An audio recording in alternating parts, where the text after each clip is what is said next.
Darius, you're looking great. Thank you. You've been over, you've done the sound check.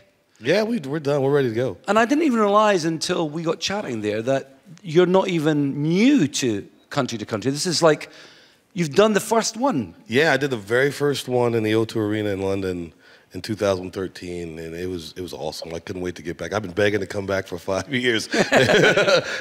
Fantastic. Let me just ask you a question.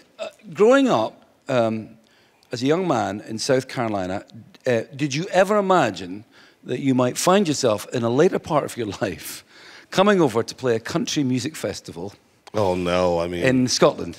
Not at all. I was, I was, born. We didn't have much growing up and everything, and all I ever wanted to do was sing. But if you told me 20 years ago I was going to be in Scotland at a country music festival, it's going to be sold out, and I'll be playing with Reba McEntire, man, I'd have punched you in the throat. I wouldn't have believed it. But tell me a little bit about your kind of journey towards that, because I mean it's an interesting I can't think of anyone whose career is similar to yours, who's had a significantly huge career doing one kind of music. I mean, I know it's not a million miles away, but you did almost start again, didn't you? Oh yeah. Well, Hootie and the Blowfish, we were playing shows, and I've been talking about making a country record for a long time, and the guys decided they were done touring all the time, and I was like, well, I'm gonna go make this country record. And when I did it, I really went from playing arenas with Hootie to playing, very small places, and I went to 110 radio stations in the States, and I really went in, and I was the low man on the totem pole, but that's the way I wanted to do it. I wanted to start from scratch and really work my way up, and try to get a foothold in music instead of coming there and telling everybody, who I was. I just wanted to go and try to start all over. Did you sense within the country music community, people talk about Music Row as a thing, there's that, yeah. For people who probably don't know, there is this kind of sense in which Nashville controls the mainstream of what comes out in country records, the main record labels, main publishers and so on. Was there any sense in which people were a little bit suspicious of someone who had success coming in and sort of saying, I want a little bit of that? Was there resistance? Oh yeah, there was. I got the president of Capitol Records signed me, and he said the day he decided to sign me, he called the 13 people on Music Row that he thought were the people that were tastemakers, and he told them all that he was signing, Hootie, he finally Darius Rucker from Hootie and the Blowfish, and he said 12 of them told him it'll never work. never work. 12 people said it'll never work, and the one guy who thought it was a good idea was the guy who actually ended up producing my first 4 records. Who was that? His Frank Rogers is his name. And wow. Yeah, there was a lot of, even going to radio, there was a lot of resistance, but I think the music started to speak for itself, yeah. And people just, they went with it. Was it resistance because you were an African-American man? I think that had something to do with it. I think that had some, but I think it was more because I was coming from this rock and pop band that was so big and had done all this other stuff, and they were like, now he's going to come over. The word they used, they were calling me a carpetbagger. You're going to come over here and, try to get in on this scene. But I think they really realized early on that it was sincere. I mean, I have a love for country music I've had as long as I can remember, and that was really something that helped me a lot. And once they let me in, they really let me in. Certainly did, and that's why you're here. We're delighted you are here. Let's talk a little bit about the music that you love. I'm fascinated by this. So give us a picture of, or even just a taste of the country records that kind of you loved growing up. And what did you hear, and what did you think, gosh, I would love to sing that? I was an AM radio kid, and I listened to a lot of radio when I was a kid. And, Kenny Rogers was always big for me, yeah. Just massive. Coward of the County and, She Believes in Me and all those great songs was just huge for me. And Charlie Pride, being the only African-American in country music at the time was just big in our community. Yeah. We all knew who he was. We all loved him. He was doing what they said we couldn't do, and we were all so proud of him, And then when I got a little older, I found bands like Nancy Griffith and Lyle Lovett and Randy Foster. Which is this sort of late 80s, yes, almost what they called at the time new country. Absolutely. Dwight Yoakam was a part of that. Of course. And those bands, when I started hearing that stuff, I started saying, I really want to sing this stuff. I really want to sing country music someday. And, everybody laughed at me for a long time because I'd say it to anybody that would listen. I'm going to play country music someday. Yeah, right. Yeah, right. Now I'm going to sing jazz, But it was just something I always wanted to do, and when I got a chance to do it. I mean, I suppose it begs the question, did no one ever say to you, look, yeah, Darius, go off and make a country record and come back and you know, we'll see you when you come back kind of thing? Was there not a sense in which it could have been a side project for you? No, you know, because when I knew that when I wanted to do it, I didn't want it to be a side project. I knew that. That's why I waited so long to do it, because I knew when I did it, I really wanted to do it. And you know, it was really a point where, you know, Hootie, we were touring every year, and finally, you know, the guys were like, we just don't want to do this every year anymore. Let's stop. And so I was like, okay, now I can go try this other thing. Excellent. You know, you co-wrote with the Blowfish. Yes. Is there, I mean, like, I was going to say, like, can we have a listen? We're all set up to listen for some sound. Somebody will give you a nod. We're all set up to listen to some sound clips. But is there a great deal of difference between, you know, say a song like your one, which is one of your country songs, which we can hear now, which is, let's have a little clip of this. This is, It Won't Be Like This for Long. Let's listen to this. It won't be like this for long. One day we'll look back laughing at the week we brought her home. This phase is gonna fly Beautiful. by. And then let's have a listen to a little bit of Hootie. This is Let Her Cry. Let her cry. If the tears fall down like rain, let her sing. If it eases all her pain, let her go. In terms of the instrumentation is different, the production is slightly different, but they are really, essentially, could both be interchangeable in the sense that one could have ended up in a country record and the other one could have been done by Hootie. Oh, absolutely. Absolutely. I say all the time when I play Let Her Cry, I say it's the first country song I ever wrote, because Let Her Cry is a country tune. And, you know, and Hootie and Blowfish, even if you listen to our records, we were so influenced by those country bands that all of our records have a country influence that was always there. And so when I came to Nashville, I didn't feel like I was doing anything different. I was just playing music. Right. I suppose it's a kind of slightly loaded question because I'm one of many people that's going to be heading over tonight, okay? And it's just behind us. Do you do any Hootie songs in the show? Yes, I do a couple. I do a couple of the bigger. She's just wiped her brow. She's like, She's like, well, I'll go now. I wasn't going before. But, you know, yeah, I play a couple. I love those songs. I'm so proud of what we did. And those songs were so big when they were out that, you know, I love playing those songs. Just seeing people react to them. We do them a little countrified, but we do play Hootie songs. You told, I read a little thing that you did a little interview for people in Dublin, they're going to play in Dublin, and people were saying what to expect. And I think you answered them by saying, well, it's going to be a party. Yeah. And if it's going to be a party, I think they would want to include this. We're going to listen to Only Want to Be With You. You look at me, you got nothing left to say. I'm only bound at you until I get my way. I won't dance, you won't sing. I just wanna love you, but you wanna wear my ring. Well, there's nothing I can do. Yeah, now we play that one. We play with a lot more banjo, though. You do that one? Yeah, we do it. We do it really. We do that one really, really upbeat, but really country. Like we have banjo and slide guitar. You can imagine that one always cool. been a bluegrass. Absolutely. Yeah. Absolutely. By the way, I think that deserves a bit of a round of applause. No, Oh.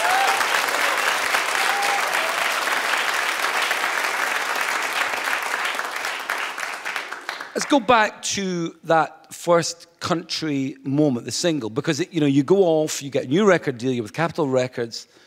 This is now, I'm going to say, 15 years ago? Not as long as ago. Maybe Not that long. Probably the first song was probably 8 or 9 years ago. 8 or 9 years ago. Yeah. You're at that point where you're about to release the first single, and I mean, you say how many radio stations you went to visit, but how did you feel inside? Were you nervous? Oh, very nervous.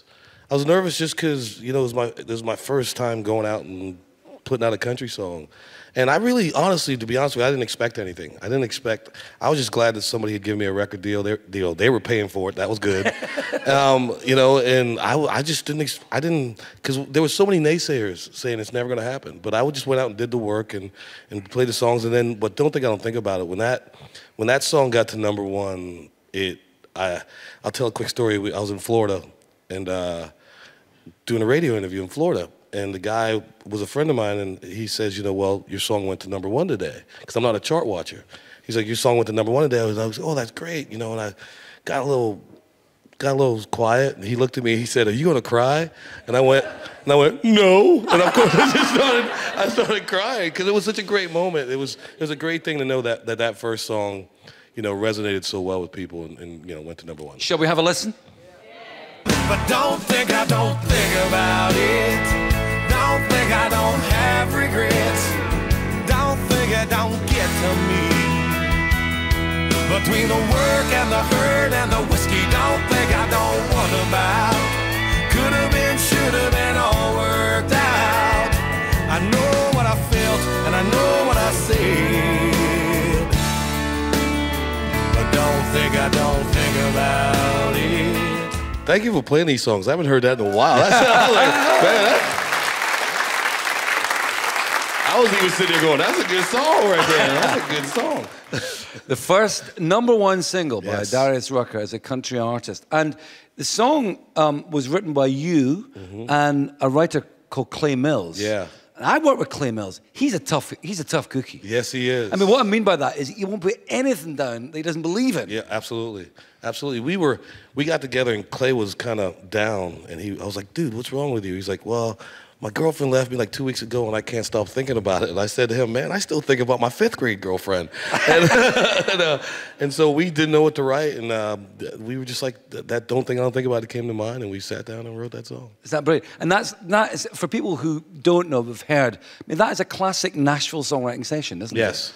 And how did you feel about that? Because, again, it's slightly different from the other world that we've inhabited, which is the rock world where you start at 11 o'clock and you finish at 12, and you go down the pub, and then come back 3 days later. In Nashville, you'll do it in the morning, or maybe, you know, at the day at most. For me, it was so different because all the Hootie songs I wrote by myself. And you get into Nashville, and it's a lot of co-writing, and you have sessions, like it's 9 to 12, 1 to 4, and 4:30 to 7:30 of sessions of people getting together and writing songs for a record. I mean, it's a business there. Songwriting is a business in Nashville, and I love that. Yeah. You became the first African-American artist to chart a #1 country hit since the man that you mentioned earlier on in the interview, Charlie Price, Night Games, reached the top of the charts in 1983. Yeah. Were you aware of that? I mean, were you aware of it before? Were you aware of it afterwards? I didn't think about it until the song started moving up the charts. And I remember the first time I thought about it was I read something that I was the first African-American to chart in 25 years, a top 25 hit. And I was like, wow, that's crazy. And, you know, so every time it got bigger, you know, it was something else. But, you know, I'm proud. Anytime you mention with Charlie Pride, you can't not be proud. But, you know, it's just really fun to be doing that and, you know, breaking down some barriers, helping some other artists get a chance. Yeah. I mean, people probably don't know about this, but I guess 1 or 2 people in the audience will have been listening to the Radio 2 pop-up country station over the last 24 hours or so. If you haven't, there's a very good program on about songwriters this afternoon you might want to check out on your iPlayer. But last night, Trevor Nelson was on talking about the country soul connections, and he was playing Al Green, singing Hank Williams. Sure. And we have played on our show before, obviously Solomon Burke, who grew up loving country music. It's not a new thing for the African-American community, who are so associated with soul music and R&B music, to love country music. And of course, it goes back to Ray Charles. Absolutely. And people don't realize, like you mentioned Al Green, pretty much every Al Green record, he took a country song and cut it. Like, you know, for the Chris Christopherson song, For the Good Times, and, you know, I'm So Lonesome I Could Cry, the Hank Williams song. And it is. And that was something I discovered when I started making music, was I had so many people come up to me and go, you know, now I can tell my friends I like country music because you're in country music. And it's, even right now in the States, in the African-American community, it's getting so much bigger, and I love it. And do you think that, I mean, that will be interesting, won't it? Because do you think the kind of stories that might get told, because country music is a great storytelling thing, isn't it? And the songs are famous because they tell these little mini tales, epic tales. I mean, do you think that it'd be great if, for example, the black community had their stories being told in country music in a different kind of way? Than, absolutely. Yeah, and that could happen, you think? Yeah, I think so. I think there's a lot. There's already, I see, you know, a bunch of these artists getting record deals and everything, and, you know, I think that's a good way to go tell your story. I mean, because that's what it is for me. Like, people ask me where I get my inspiration from when I write. It's from me. Everything I write is something that means something to me or something that happened to me, and so it'd be great to see more stories being told like that. Got a lot to get through because we're going to get to some of your questions just in a second. But I want to talk about a really big song. Okay. And someone else actually asked a question about the song. I might bring this question in. A song that you cut, and there's a great story about this song. I think you probably know what I'm going to say. And the song is called Wagon Wheel. Yeah. Now, the story of this song, as I understand it, was half written by Bob Dylan. Is that right? Take up the story from there, Darius. Well, Bob Dylan wrote part of it for I think Billy the Kid movie that he wrote the music for, and just wrote the chorus, really.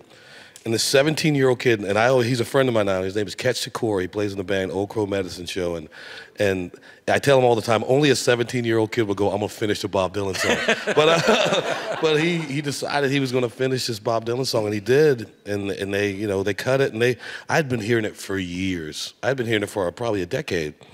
And one day, I'm in the studio recording, and my daughter's having a talent show. Her high school is having a talent show, so I got to fly into Baltimore to go to the talent show. And I'm sitting there, and the faculty band is 3 teachers, I think 2 janitors, and the vice principal, and they're up on stage and they're playing, and they start playing Wagon Wheel. And I never heard it as a country song because the Old Crow's version is so bluegrass. Yeah. I love it. And so they're up playing it with drums and banjo and stuff. I'm like, that's a really good song. And so I start texting my producer. I was like, man, you know that Wagon Wheel song? He was like, yeah, a lot of people cut it. I don't think we should cut it. And I'm a real easy to work with guy, and I've never done anything like this before, but I texted him back, hey man, I'm not asking you, I'm telling you, we're gonna cut this Wagon Wheel song. And he's like, okay, we'll cut it. And we finished it, and I thought, good song, it'll be on the last song on the record or something. And then I was on tour with Lady Antebellum, and I asked them to sing on it. And when they got on it, I really went, wow, this could be a monster. And it was a big song. And it was a monster. Yeah. Can we, I mean, people probably know this already, but just in case Darius has forgotten, it did win a Grammy. It did. Well, I'll never forget that. It did win a Grammy. That was a great, that was a great feeling to win my first country Grammy, and to do it on a song with my friends, and it was one of those things. And the funny thing is, this is how bad the traffic in LA is. They announced my Grammy, and I'm stuck in traffic in LA, and we're getting a phone call, dude, you just won the Grammy. It was awful. You were not the awards. I wasn't there. We were stuck in traffic. It was parking lot. Let's have a listen to Wagon Wheel. Come on.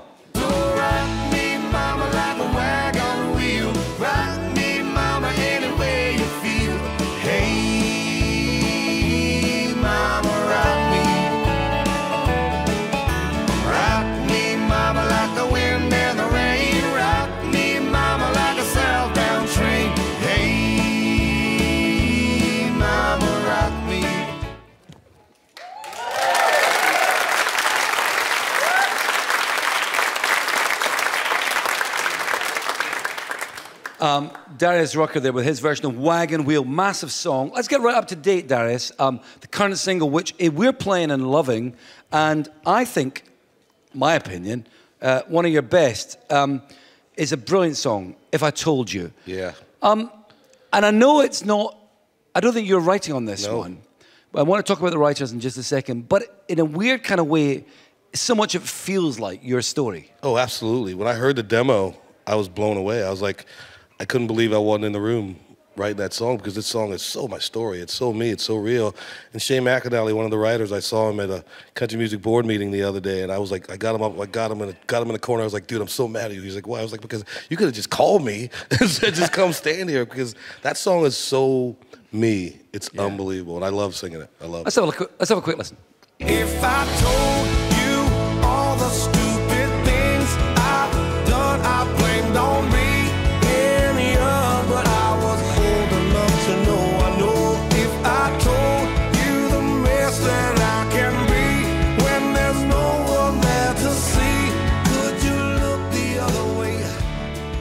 Darius Rucker's current single, and you said of Shane McAnally that who's a writer that we've spoken to on this show before, a fantastic songwriter. There should be a kind of a sign up or a plaque up at the airport. Oh, there should be. When you get off the plane in Nashville, it should say Nashville, Tennessee, home of Shane McAnally, because he writes. I mean, I was looking at the charts the other day, and I think there was a time where he had co-written or written 7 of the top 12 songs on the charts. And that's, I mean, he's just a great, amazing songwriter. Absolutely. I'm going to just give you a few questions that the audience have been kind enough to come up with. Absolutely. Okay, this is a great one. This is my favorite so far. Darius, you played the famous Glasgow Barrowland in 1996, regularly rated as a favorite venue of artists. Do you remember much about it? Remember it like it was yesterday. We still, honestly, Hootie and the Blowfish, we play 4 or 5 shows together a year, and we still talk about that Barrowland show to this day. Do you still remember the dressing rooms? I remember the dressing rooms. We remember the crowd. We remember we had just put our record out, and we hit the first song off the record, and they were singing so loud we stopped singing. We were looking at each other just laughing. That's one of the greatest shows we've ever played. No doubt about it. Ah, that's nice.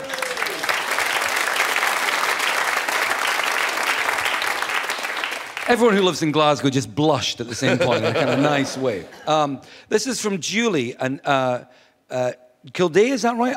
She said, I saw your... Julie? Julie's there. Oh, Julie's got a hat on. Hey, I saw your Lady Antebellum cover with Adele. Are there any other British artists you would like to work with? Oh, there's a lot of British artists I'd like to work with. You know, I'd love to work with Adele again. And this year was one of those years that really broke my heart because I'm a huge George Michael fan. Yeah, and I wanted to sing with him so bad. And when that all happened, I really got emotional about it because I'm such a big fan. But yeah, I mean, I come over here and have a blast. You know, Ed Sheeran, I play him. You know, I want to sit and write with Ed. Ed's friggin' man. Yeah. We're getting a few exclusives. We're getting a few exclusives here. Darius, this is from Rosie, who's from Giftnick. Here's a lovely question. What song do you wish you wrote or sang that isn't your own? Good question. Probably the song I wish I'd written the most and that I've heard is a Chris Christopherson song called Why Me, Lord? Oh, we love it. Man, every time I hear it, I cry. It's just one of those songs I really wish I'd written that. I know. I think we kind of all do. This one's from Kelly Tracy Haley. Kelly Tracy and Haley, sorry. They came up with this together. They worked on this question together. Yeah. So it may not make sense. It's a word each. In your opinion, who has done the best cover version of Wagon Wheel apart from your good self? I like Nathan Carter's version a lot. I like his version a lot. I really think it's great. It's great. He did it in his own way, and yeah, I think Nathan did. Okay, great. This is from Heather.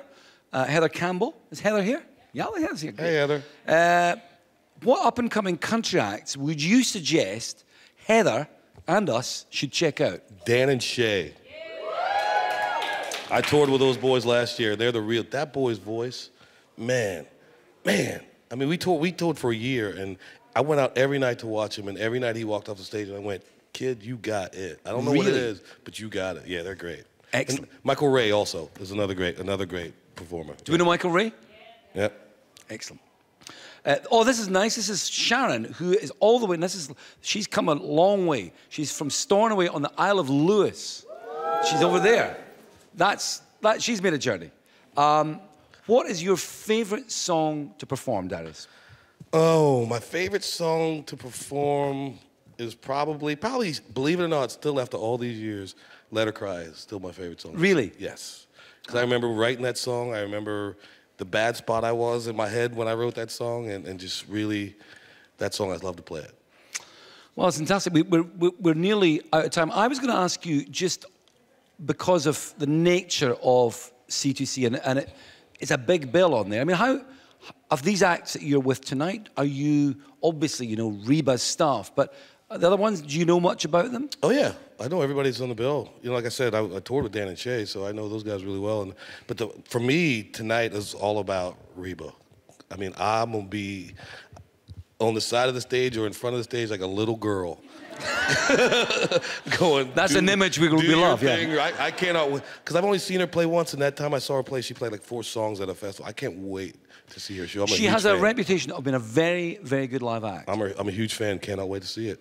Isn't that nice? Yeah. And I mean, is there a real sense of you're all in this kind of thing together? Are egos kind of dialed down a little bit here? That's country music in general. Really? And over here, it's even more like, I try to explain to people, country music's a big family.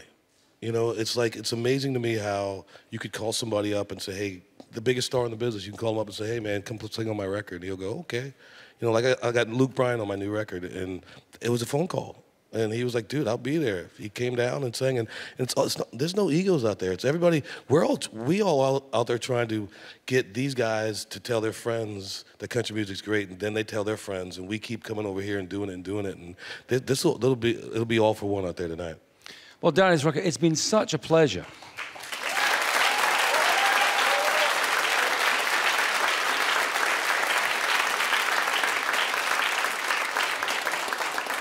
It's been a real pleasure for me, a real eye-opener, and I think it just sets us up, whets our appetite for what will be a fantastic weekend, starting with an amazing concert in that building that's just behind us. Once more, a big round of applause for Mr. Darius Rucker.